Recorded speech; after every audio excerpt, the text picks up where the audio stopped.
Okay, I did that. Sorry about that. Usually it works a little bit better.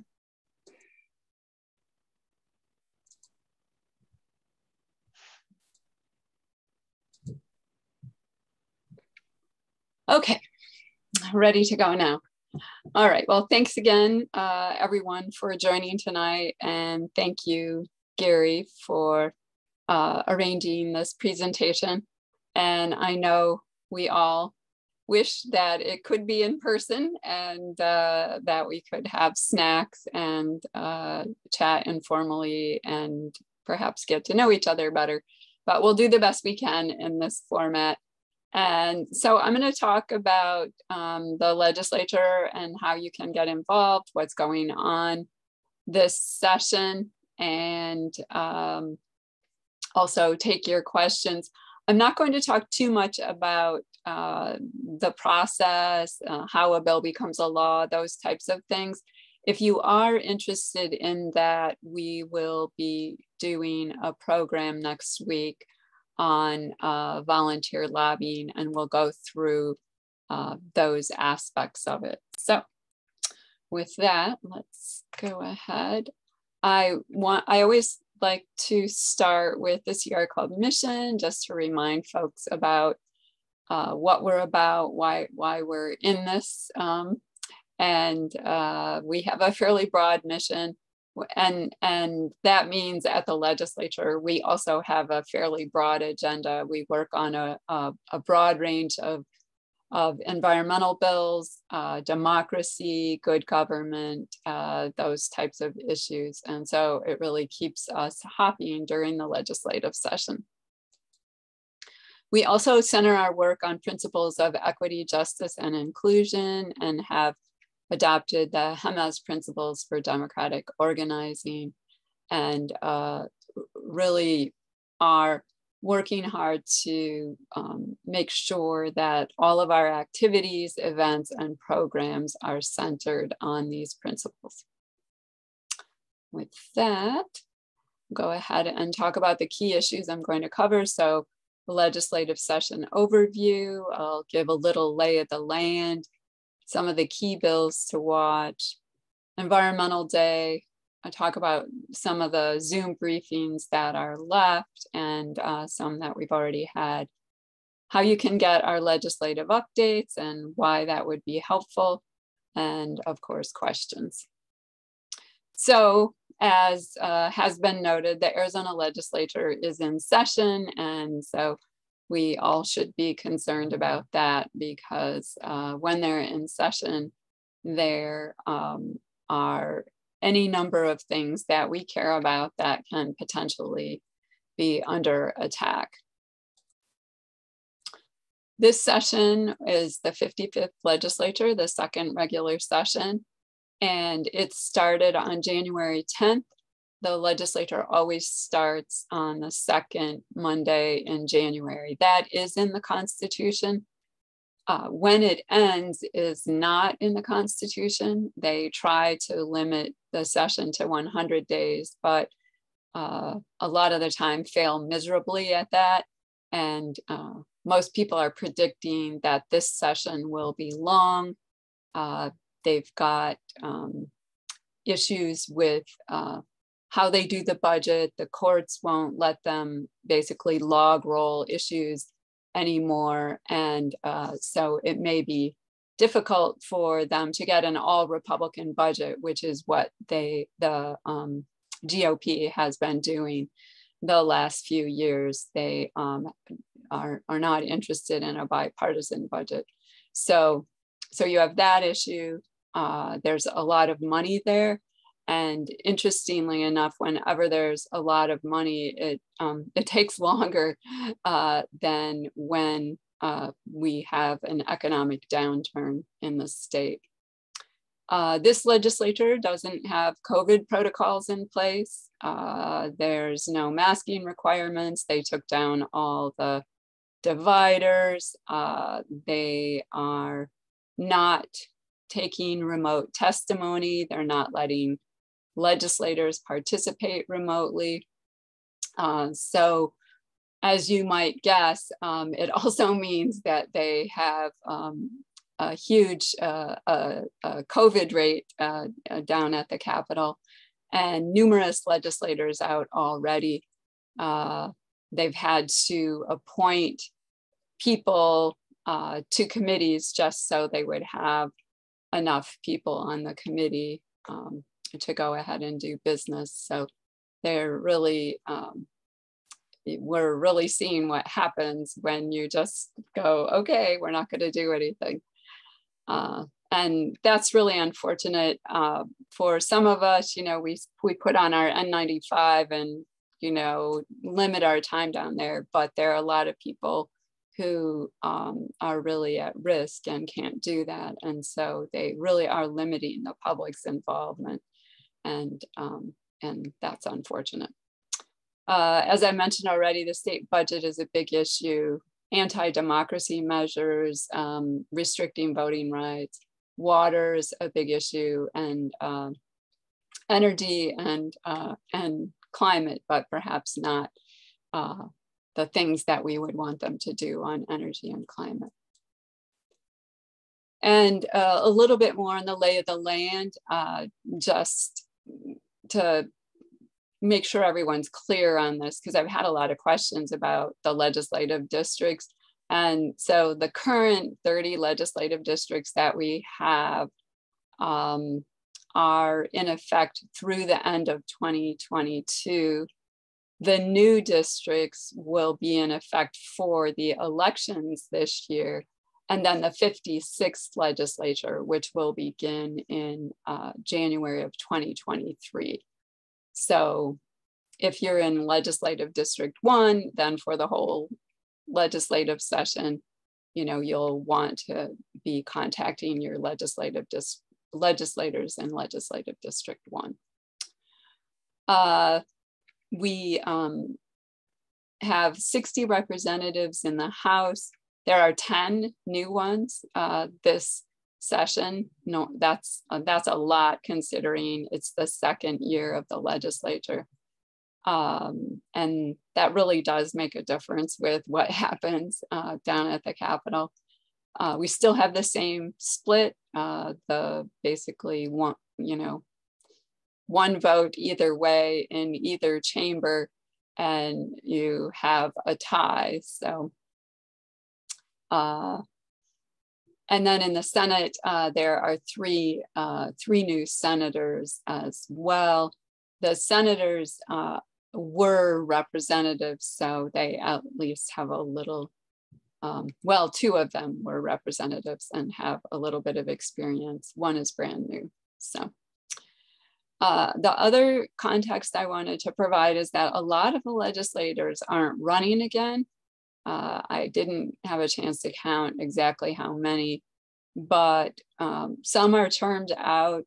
You know, we have term limits in Arizona, and others have just decided not to run either because of redistricting or, you know, other issues. But there's going to be a lot of open legislative seats. And there are a lot of bills. There were like 1,000 bills uploaded to the system last night. So I will give an overview of some bills, but I just have not been able to review many of the bills because there are so many and they've come in so quickly. All right, so let's talk a little bit about some of the bills. There are some key energy bills that have been introduced so far. There will be more. They haven't stopped introducing bills. They just have had a flurry recently. There's this bill on biomass to basically say the Department of Forestry and Fire Management would be regulating biomass energy providers. I don't think that that's constitutional, but you know, that usually doesn't stop the legislature.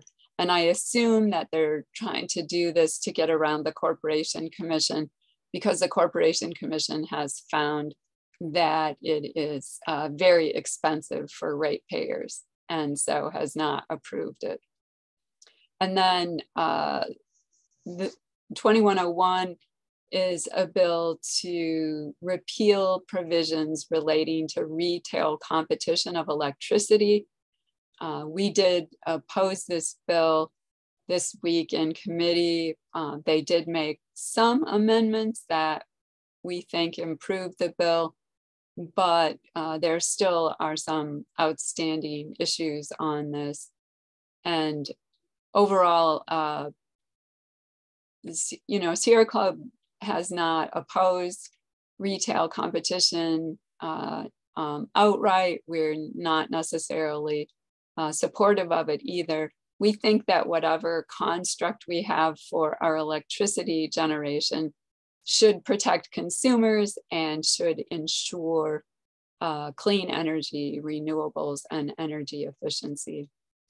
So we just want to make sure that they're not doing harm to some of the programs that help to give us that. So, and then they're going after the Corporation Commission again with rulemaking and trying to make it so the corporation has to go through the Governor's Regulatory Review Council. I assume that is because they want to kill anything like the clean energy rules that we've been working on for several years. They're also requiring commissioners to have certain credentials, similar to what they did with the mine inspector last year. And then this last bill deals with municipal bonds. It basically prohibits municipalities from bonding for any kind of climate mitigation, any carbon reduction mechanisms. It's really a pretty awful bill. And I'm hoping because it has only one sponsor, Senator Rogers, that maybe it won't move forward. But that is a huge, and is really a preemption of local government. I won't go through every bill I did on that slide, but I just wanted to mention a couple of these electric vehicle bills, and particularly 4 of them, 1150, 1151, 52, and 54, will be on the agenda on Monday in the Senate Transportation and Technology Committee. And those are, and it's a little bit unusual because those all 4 bills are Senator Steele's bills. She's a Democrat, and usually they don't hear that many Democratic bills. So we're cautiously optimistic that Senator Pace, who chairs the committee, will perhaps support one or more of these bills. 2 of them create pilot programs for electric vehicles and charging stations. One of them requires that the state develop a zero emission vehicle plan. And then there's also a study committee. There are also 2 bills so far this session on helping to promote electric school buses. One of the bills has money in it, and the other, 2403 is an appropriation. And then this one, 1246, has like pre-approved contractors to streamline schools' ability to procure electric buses. I wanted to talk a little bit about the Arizona Department of Environmental Quality because the agency's sunset review is up. All agencies have sunset reviews, and the legislature decides whether to keep them around or not. And so ADEQ is up this year, and they also had a performance audit leading up to the Sunset Review. And the audit was pretty scathing. The Department of Environmental Quality is failing to implement a number of mandated programs relative to water quality. They haven't developed water quality standards for a number of contaminants, including arsenic and uranium. And that is particularly an issue for anyone with a private well. So something that if people have private wells, they should be concerned about. They haven't performed the type of groundwater monitoring they're supposed to be doing, ambient groundwater monitoring.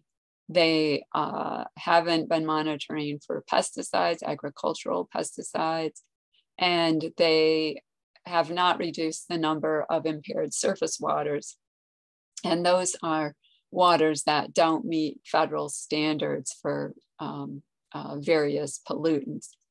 And the number of impaired waters has actually gone up rather than down in Arizona. So a pretty scathing performance audit. Separately, the auditors found that ADEQ was not implementing the conflict of interest requirements for state agencies.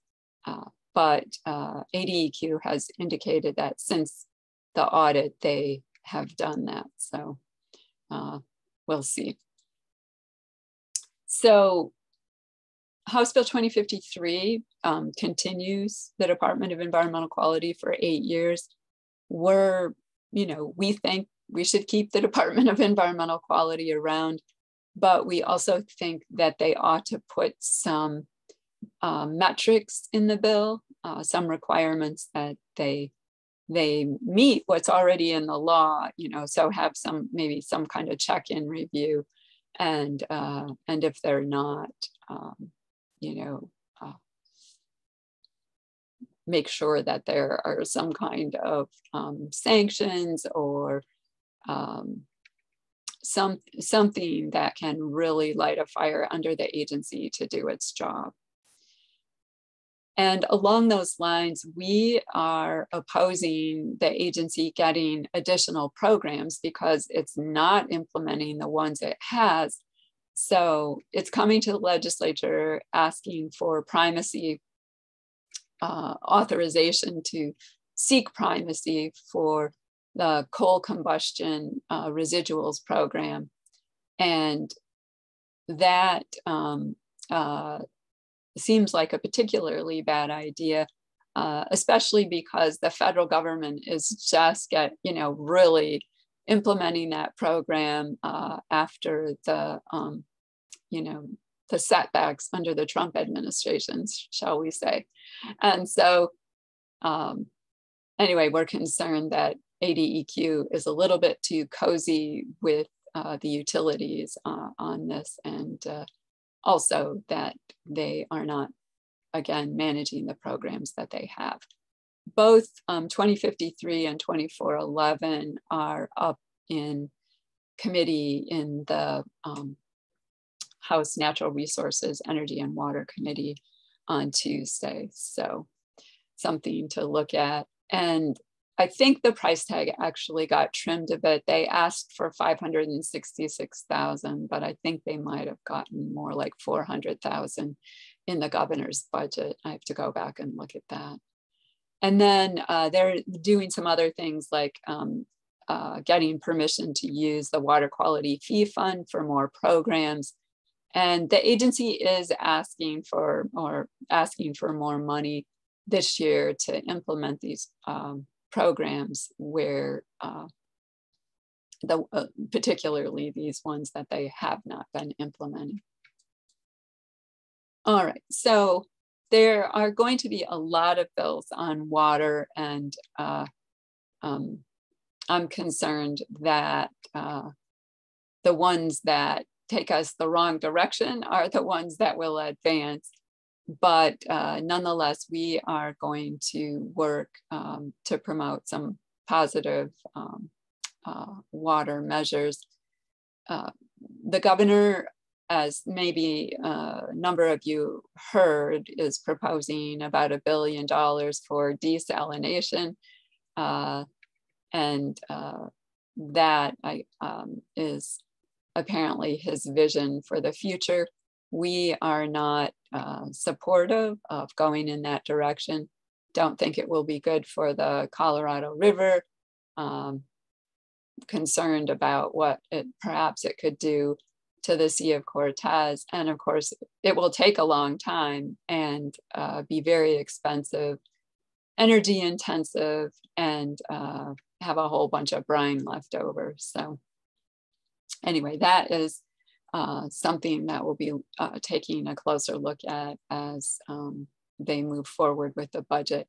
They also have 2 bills to open up moving water from outside the active management areas into the active management areas.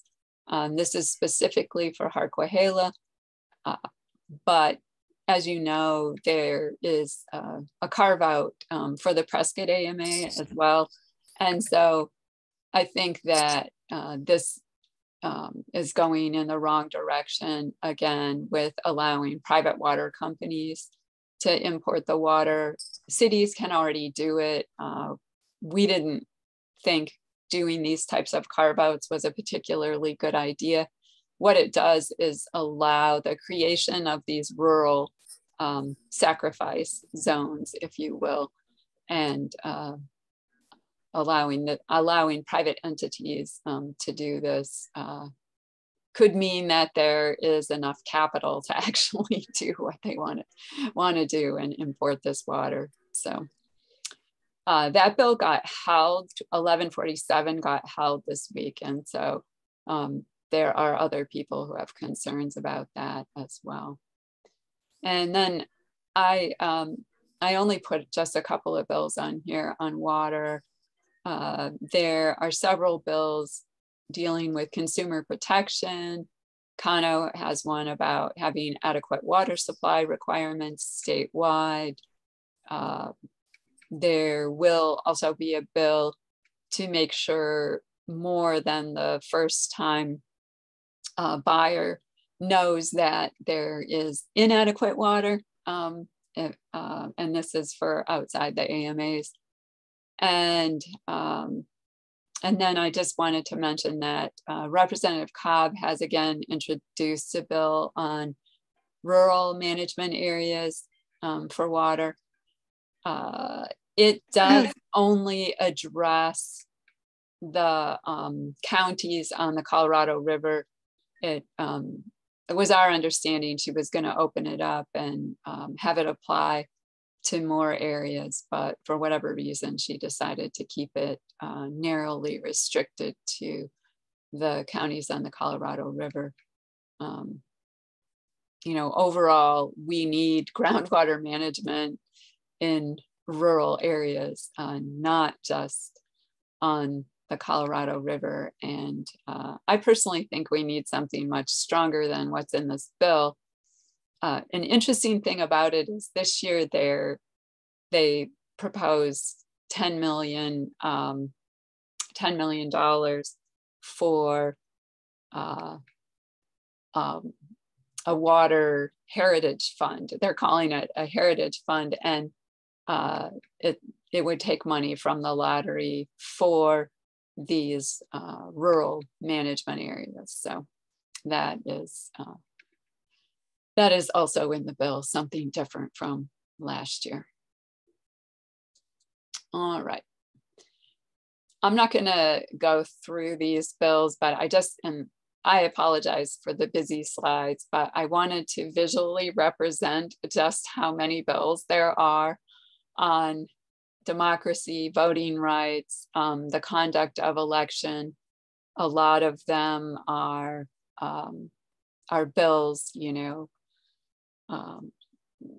that continue this misinformation about the 2020 elections. They want holograms on ballots, and of course they're doing more to restrict voting.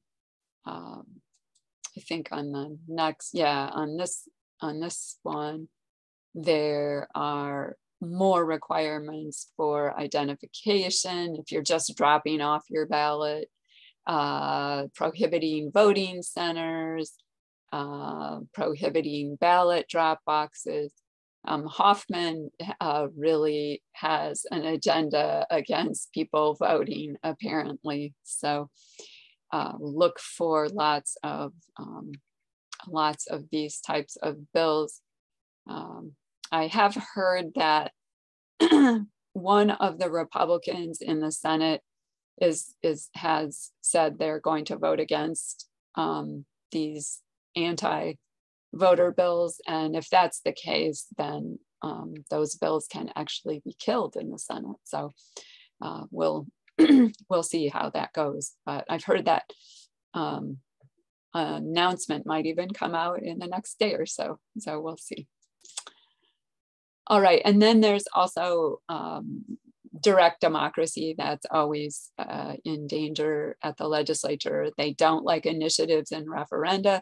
This gives us a way to go around the legislature when the legislature won't act.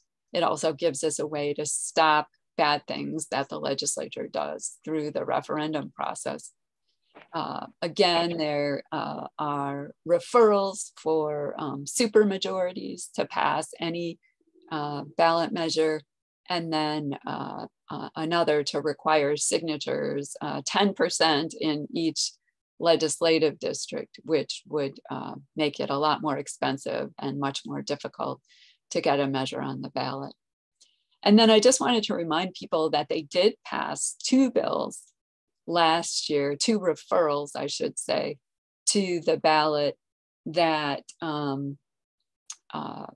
will again make it more difficult to promote laws through the initiative process, and also blow a hole in the Voter Protection Act by so if you had a measure and the court said one portion of it was unconstitutional, the legislature could just repeal the whole thing or defund it. So, so we're hoping that people will vote no on both of those. All right, so that's just kind of a quick overview of some of the bills. There are several thousand and more bills to come. So we will, a little bit before Environmental Day, we'll be talking more about some of more specifics on some of those bills as well. So yeah, the first thing that you can do, of course, is speak up. And that means calling your legislators, meeting with them via Zoom or whatever is available, and sending them emails and making your voice heard. It's always good for legislators to hear directly from their own constituents. What else can you do? Participate in Environmental Day at the Capitol. That is February 9th. It's a hybrid event this year. We will be having some in-person activities outside in the Rose Garden. We will be streaming those events so people can watch via live stream. And then our meetings with legislators will be outside or via Zoom or both. So we are trying to do this hybrid event. As any teacher will tell you, doing the hybrid thing is much more complicated than either all virtual or all in person. But we thought it was worth trying. Plus, even without COVID, a lot of people have a long way to travel, and it's nice if they can participate in some way without having to come all the way to Phoenix. So, and we, I guess I should mention, we have 3 mayors lined up to speak to talk about the climate plans that they're working on locally. And then we'll also have a legislator talk about, what the legislature should be doing on climate. And we'll have some Q&A. Some of the organizations will be talking about the work they're doing. And there will be a noontime event with Arizona Interfaith Power and Light that will be focused on water. So I think it'll be a really good day. I do encourage everyone to sign up using that link, which if you don't have it, I can send it to you, and I can also share the slides if they're helpful. But that way you will get the messages about what's coming up. We can connect you with team leaders. Every legislative district where we have people signed up will have a team leader. So for example, if you're in Legislative District 1, Ann Hutchinson is the team leader, and I think Gary is also helping out with that again. Virtually, I believe. All right, let me move on from that. We do have some additional upcoming issue Zooms. We've been doing these Zooms to start giving people background on some of the issues prior to Environmental Day. We've had one on groundwater, and we had one on environmental justice. We'll make those recordings available to people if you weren't able to be there. Tomorrow we have one on climate, and we'll be going into details on a few of the bills I mentioned earlier. And then Heritage Fund, the State Parks Heritage Fund needs funding again this year, because last year it was a one-time funding, not a continuous appropriation. So the Heritage Alliance will be talking about that. And then we have a volunteer lobby workshop and a program also on more on flowing rivers. We are again introducing or having introduced a bill to protect watersheds and promote ecological flows in rivers. We've had a lot of trouble getting that heard, but we decided we're gonna keep at it. So that program will talk a little bit about that bill. And then on February 3rd, we'll talk about more in depth about some of these democracy bills, or anti-democracy bills, I should say. And then the only thing I don't have scheduled yet is usually right before we try to do just like a quick briefing on, a dozen or so bills that people might want to focus on Environmental Day. And if you want to find the Zooms and any future events that we have, this is the link for our calendar, or you can just go to the chapter's webpage and click on events and activities, and it'll take you right there.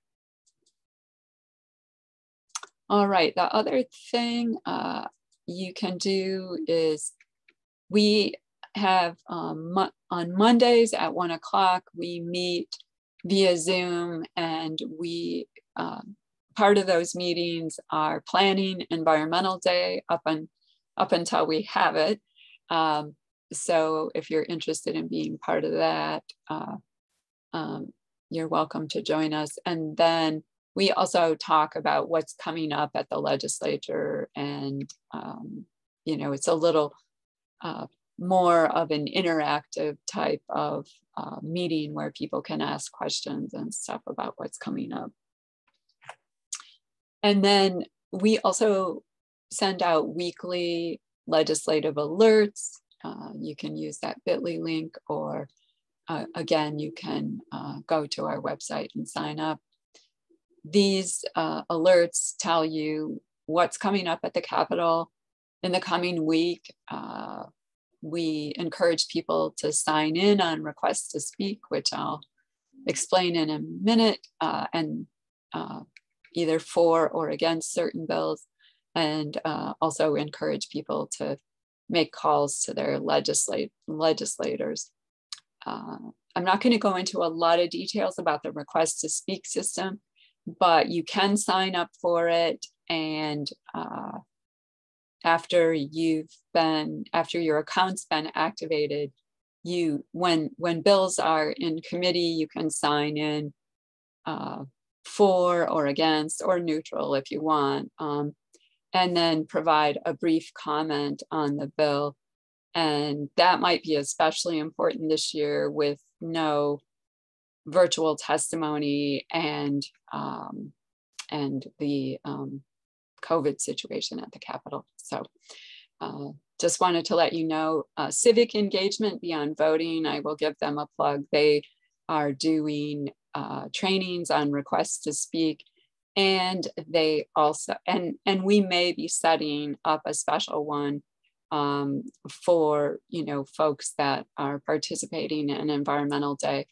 The other thing that they will do is actually validate your or activate your account for you, which sadly the legislature still requires a visit to the Capitol for accounts to be activated, or you can also do it at the legislative building down in Tucson. But those are the only two places where you can activate your account. And so it's really helpful to have that. I can do it sometimes, but I am also trying to limit how much time I spend down there right now.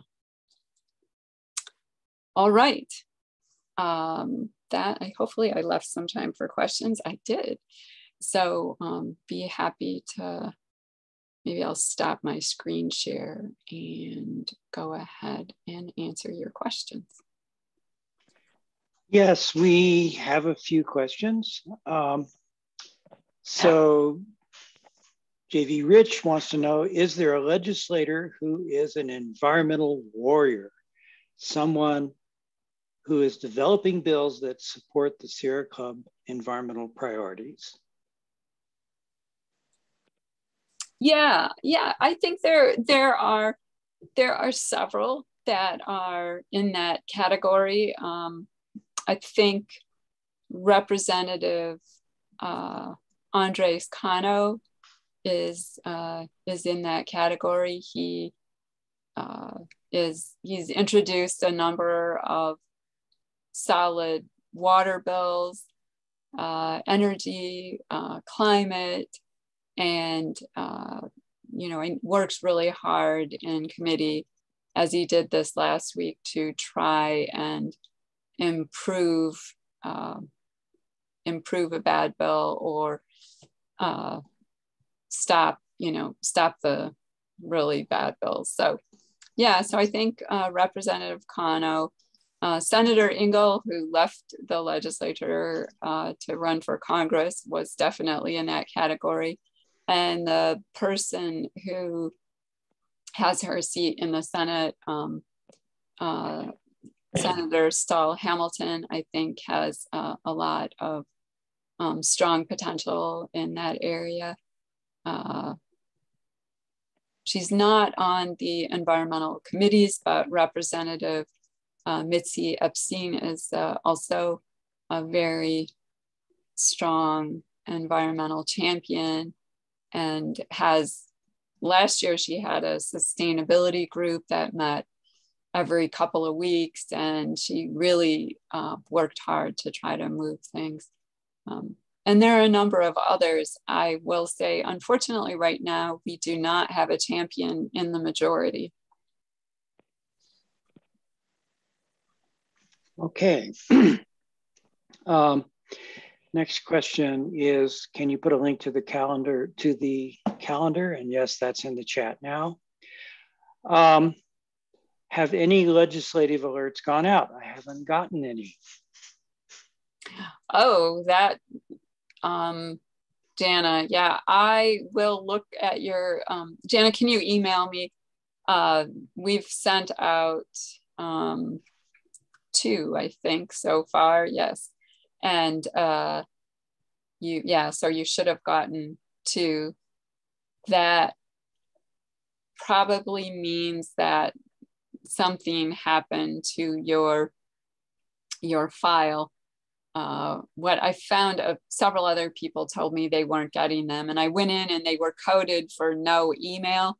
And so even if you subscribed to the legislative updates, the no email will override that. So, so just if you want to send me a note to remind me, I'll look and see what the deal is. Okay. So, Sandy, how do folks sign up for the legislative alerts?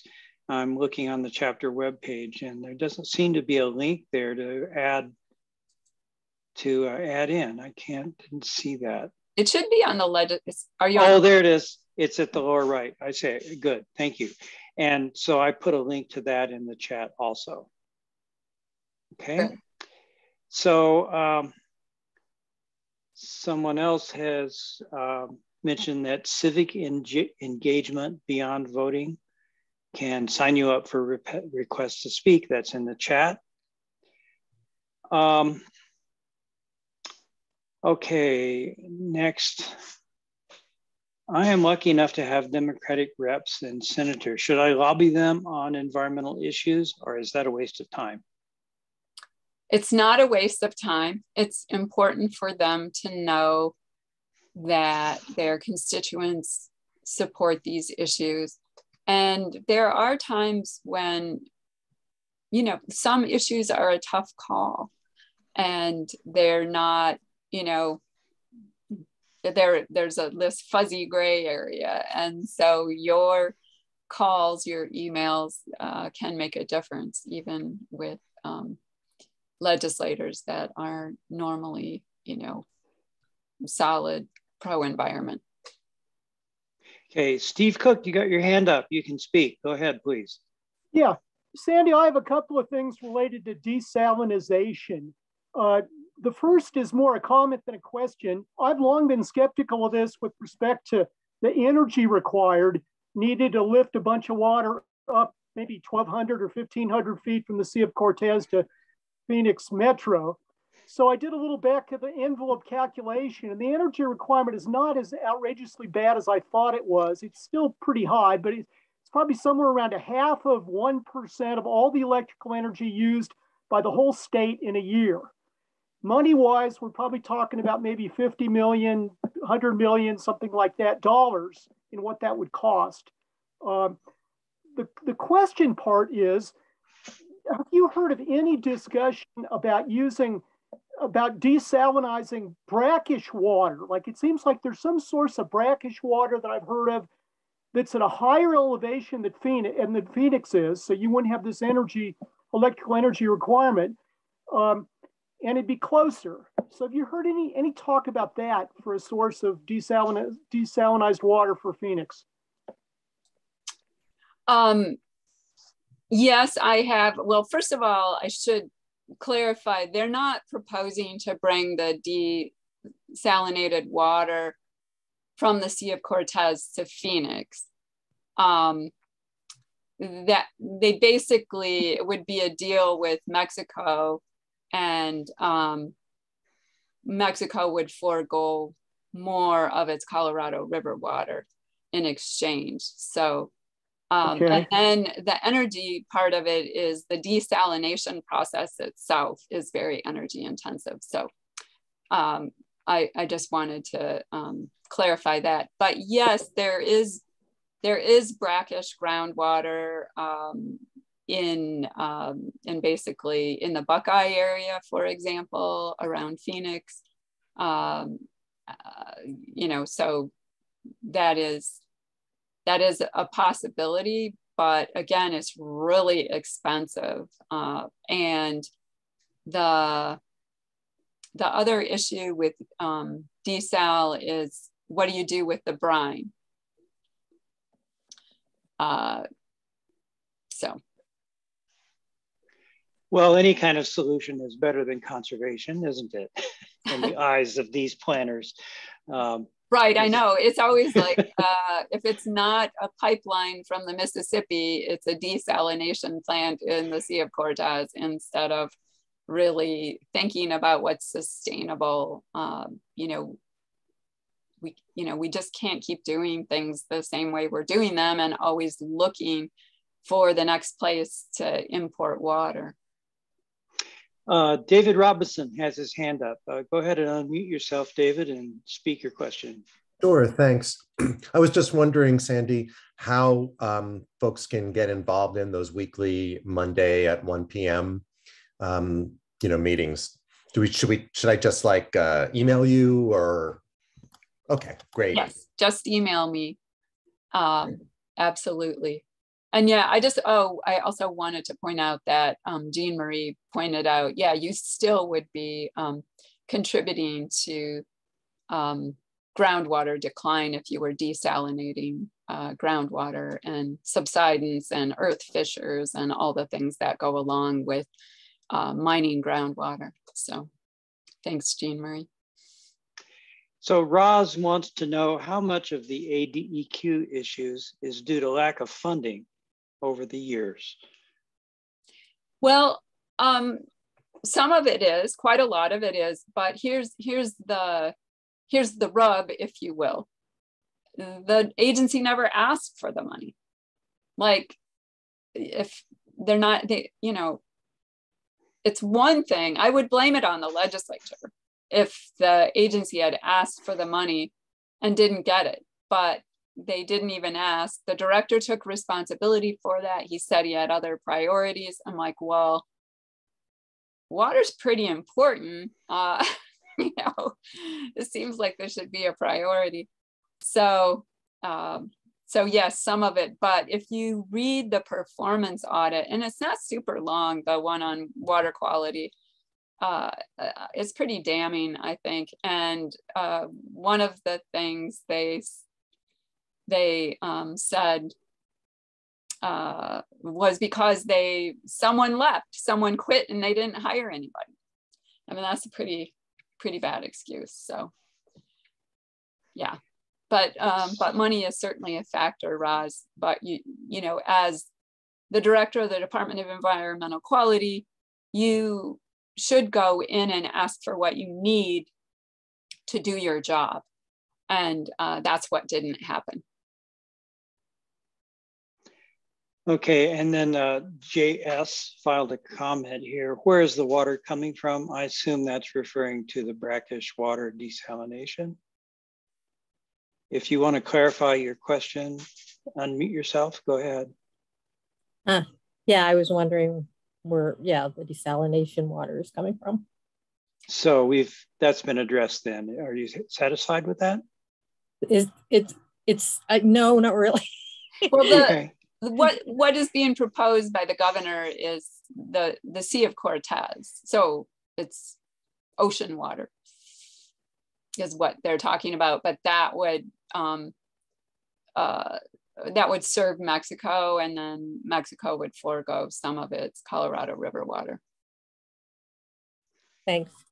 There's also a lot of brackish groundwater in northeastern Arizona in the Navajo Reservation area.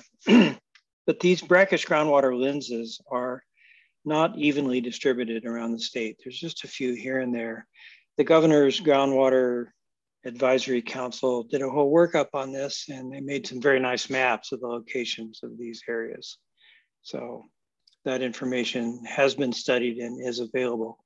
Steve Cook, you have another question? Unmute yourself and go ahead.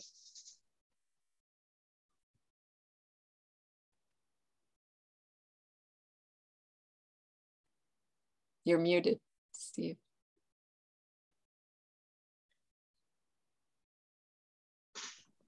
Okay, sorry about that. This is with respect to a piece that former Governor Babbitt had in our Prescott newspaper, and he suggested that there might be legislation that could do two things in particular that he pointed out. One of them was kind of protect the upper stretch of the Verde in some special way. The other was limiting irrigation, water use for irrigation in the Big Chino Aquifer. Sandy, what bills might that fit into? I mean, do you know of anything in the works specifically to address those two things? I haven't read all the bills yet. I haven't seen those bills, and I have that article in my inbox to read yet, so I haven't read that yet. But I haven't seen anything yet. Did he say who was going to be sponsoring them? No, nothing, no details. No, that came out of a conversation I had with him, and he was suggesting that we should do this, do a special bill to make the Big Chino basically an irrigation non-expansion area. And thus that would help protect the groundwater there that feeds the river. But he didn't imply that this was a current bill. He was suggesting that's something we should consider doing. So I'll put that on the table for a kind of a long range project. Got it. Yeah, I mean, absolutely. Well, and maybe an improved irrigation non-expansion area, so you could, actually look at the projections into the future, not just what's happening now. So I've got a couple of questions now that everybody else has sort of died down with questions. Just clarifying a couple of things. You said that ADEQ was requesting primacy, and that means taking the authority for coal waste management away from EPA and handling it in state. Is that correct? Yeah, it would be under ADEQ instead of EPA. Correct. So those kinds of, do we get better management from the feds or from the state? I mean, what if ADEQ went away? I mean, would we come out better or worse? Well, I mean, I don't think we want the agency to go away, even though they certainly have problems. There are some things that they do well, and they do, perform important functions. But I do think that there are some programs that are better at the federal level just because the enforcement mechanisms are stronger. At the state level, for example, we don't have strong citizen suit provisions. The citizen suit provisions are the provisions that allow us to sue the government to enforce the laws it's supposed to be following. So the Clean Water Act, the Clean Air Act, the Endangered Species Act, all have those provisions. It's why people who, have to change things to follow those laws don't like them, because they actually have enforcement mechanisms that, and so that's why certain programs are important, I think, to keep under, the federal government. If the state wants programs, it should be to do more, not because they want to, in theory, do the same, but like with a wink and a nod, not have the same level of enforcement. And particularly on the coal combustion residual program, there was a really scathing piece in the Arizona Republic on how cozy ADEQ was with the utilities, basically pre-clearing, things that they were going to send out, sending questions that reporters sent to the agency to the utilities, so to help them answer, I guess. Those types of things is pretty outrageous. So, and then a procedural question in the Senate and House. If there's a tie vote, then I gather the bill dies. It isn't like in the US Senate where the president has a tie-breaking vote. That's correct. Any of the committees and on the floor, a tie means a bill dies. Yep. Okay. Any other questions or comments from the audience? Okay, great. Sandy, you've pumped everybody up with so much information, they're satiated. Well, hopefully it wasn't too much. I know some of the slides were kind of crazy there, but also, if I just want to offer up, if anyone has follow-up questions or is having trouble getting signed up for anything, don't hesitate to reach out. I had my email on that first slide, but I'll put it in the chat right now too, so you have it. Here we go. All right. Okay, great. So let's call it a night. Thank you, Sandy, for the presentation, and thanks to all of you for attending. Please try and attend Environment Day and help us out. I think Sandy's made the case that when the Arizona legislature is in session, it's maybe the most dangerous part of the year. And citizen participation is really important. So step up and do your part. And with that, we'll end the meeting and thank you all. Good night. Thank you, Gary. Thank you, Sandy. Thanks, Sandy. Thanks so much.